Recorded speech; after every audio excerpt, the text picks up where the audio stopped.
Baru-baru ini teman-teman, ada sebuah berita yang cukup viral di negara tetangga, yaitu berkaitan dengan sebanyak 46 sampai dengan 48 pekerja asing melakukan keributan dan juga kericuhan di sebuah penginapan di Malaysia, yang tepatnya itu di Martajem, Pulau Pinang, Malaysia. Dan para pekerja asing ini kenapa bisa melakukan kericuhan dan juga pengerusakan di sebuah penginapan di Malaysia? Mereka melakukan pengerusakan dan juga keributan di sebuah penginapan tersebut dikarenakan gajinya itu dipotong oleh salah satu perusahaan di tempat kerja mereka.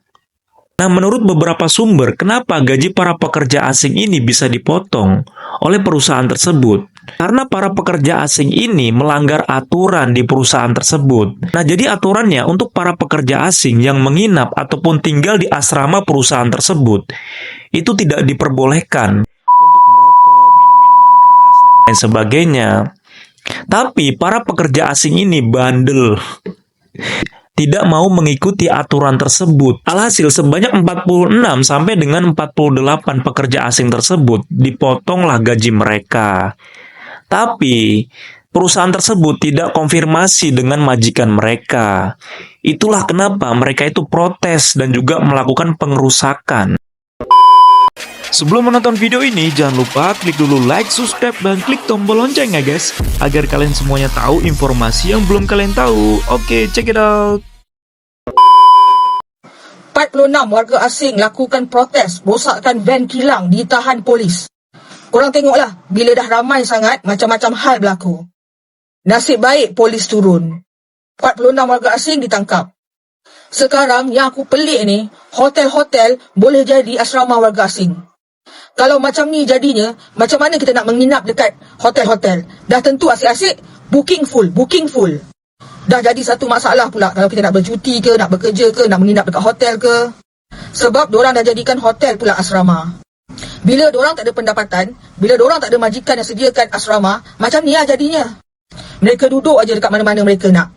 Tak silap saya, perkara ni berlaku dekat Pulau Pinang kan? Lagi ramai warga asing masuk, lagi masalah nanti dekat negara kita.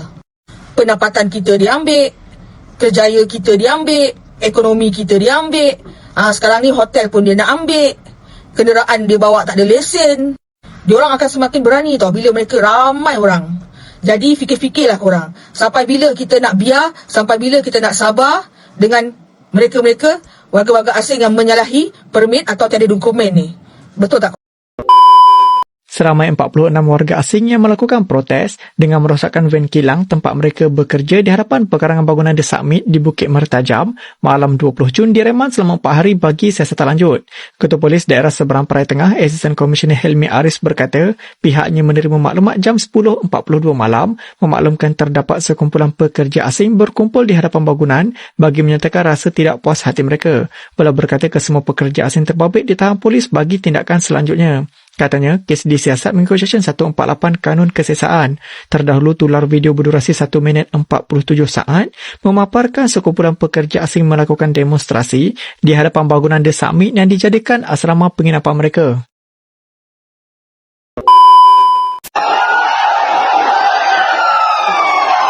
Aku rasa kita perlu selesai perkara-perkara macam ni. Kita tak berlaku dekat Malaysia. Tempat kita sendiri, tanah air kita sendiri. Bagaimana?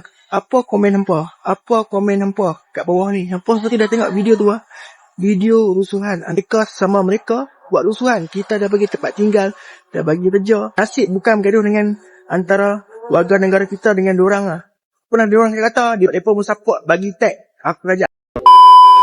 Tukang sapu dekat Indonesia, orang Indonesia. Pengawal keselamatan pun orang Indonesia. Buat bangunan pun orang Indonesia. Korek longkang apa semua pun orang Indonesia. Seronok saya tengok. Tak ada orang asing. Bukan nak kata resis ke apa. Kat Malaysia keterlaluan sangat. Dan mereka ni, dia cakap bahasa Indonesia lah. Jadi saya kalau datang kat sini pun tak tahu jalan ke apa. Saya tanya dalam bahasa Melayu. Mereka boleh faham. Mereka tunjuk kita. Tak ada masalah dekat Malaysia. Kalau kita tanya pengawal keselamatan ke apa, yang orang Bangladesh, Nepal dan semua, bukan mereka faham. Lepas tu bahasa Inggeris pun mereka tak tahu. Kadang-kadang kita rasa kita yang macam orang asing tau dekat negara mereka. Tapi dekat sini, dia rasa lebih dekat. Macam seolah-olah kita berada dalam negara kita sendiri tau. Yang buat kerja ni semua, ada orang tua, orang muda. Semua buat kerja yang sama. Tak ada pun masalah. Seronok saya tengok di Indonesia ni. Dekat negara mereka sendiri pun mereka bekerja.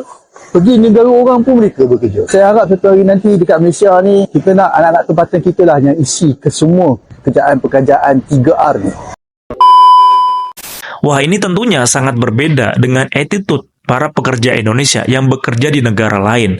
Banyak kok tenaga kerja Indonesia yang mendapatkan penghargaan, baik itu di negara Jepang, di Korea, di Taiwan. Seringkali tenaga kerja Indonesia itu sangat mengikuti standar operasional prosedur yang ada di sebuah perusahaan tersebut. Jadi tidak ada yang namanya PMI dari Indonesia melanggar aturan dari perusahaan di tempat kerja mereka. Seperti halnya kreator dari Malaysia yang datang ke Indonesia sangat terkejut dan juga kagum. Jadi kreator dari Malaysia ini sangat kagum dan juga terkejut karena melihat sektor-sektor pekerjaan di Indonesia itu diisi oleh orang Indonesia. Tidak seperti di negaranya yang kebanyakan sektor-sektor pekerjaan di Malaysia itu diisi oleh warga negara asing, pekerja asing. Ada yang pengen saya sampaikan berkaitan dengan hal ini. Yang pertama, tentunya kejadian seperti ini, kericuhan ataupun pengerusakan yang dilakukan oleh para pekerja asing di Martajam ataupun Pulau Pinang, Malaysia, ini mendapatkan kecaman dari masyarakat Malaysia, netizen Malaysia. Jadi kebanyakan dari netizen Malaysia mengutuk keras aksi yang dilakukan oleh para pekerja asing ini. Jadi sudah dikasih tempat tinggal, dikasih pekerjaan, tapi malah melakukan pengerusakan yang seperti ini. Apalagi alasannya karena didenda. Walaupun kena denda, kan dendanya itu karena melakukan pelanggaran, melanggar aturan. Tidak boleh merokok, tidak boleh minum, tapi itu dilanggar. Nah, selain itu berkaitan dengan kreator Malaysia yang datang ke Indonesia, datang ke Jakarta, dan juga mereview banyak tempat di Indonesia, di Masjid Istiqlal, dan juga ada katedral yang ada di Indonesia. Kemudian kreator dari Malaysia ini kaget dan juga takjub, karena di Indonesia banyak para pekerjanya mengisi banyak sektor yang ada di Indonesia. Tentunya itu sangat berbeda sekali jika dibandingkan dengan Malaysia, karena banyak sektor itu diisi oleh warga negara asing ataupun pekerja asing. Begini Bang, kenapa di Malaysia itu banyak pekerja asing yang mengisi banyak sektor di Malaysia? Karena memang warga tempatan itu tidak mau ataupun tidak bisa mengisi sektor tersebut. Banyak dari warga negara Malaysia yang memilih kerja ke negara lain seperti ke Singapura, yang notabene gajinya itu lebih besar dibandingkan dengan Malaysia. Dan itu juga sering disampaikan oleh perusahaan-perusahaan di Malaysia. Karena memang yang mau mengisi lowongan pekerjaan di segmen tersebut itu orang asing ataupun pekerja asing. Mungkin warga tempatan ataupun warga Malaysia itu lebih suka mengisi posisi-posisi tertentu di sebuah perusahaan di Malaysia. Jadi kalau misalkan untuk bersih-bersih, kemudian untuk kerja buruh, kemungkinan besar itu untuk warga tempatan tidak mau mengisi posisi tersebut. Ya mungkin kalau misalkan untuk mengisi posisi yang seperti itu, mungkin mereka lebih memilih kerja di Singapura. Nah tentunya ini sebagai bukti bahwasanya untuk tenaga kerja Indonesia, PMI Indonesia itu jauh lebih baik dibandingkan dengan PMI dari negara lain. Karena memang untuk PMI ataupun pekerja migran Indonesia itu lebih bisa mengikuti aturan, lebih bisa mengikuti SOP dibandingkan untuk para pekerja dari negara lain. Itu pun sering disampaikan oleh banyak majikan dan juga banyak orang Malaysia yang pernah mengambil para pekerja dari Indonesia. Nah, gimana nih tanggapannya teman-teman berkaitan dengan berita ini? Tetap semangat, tetap dukung Indonesia. Jangan lupa komen, diskusi di kolom komentar. See you the next video. Bye-bye.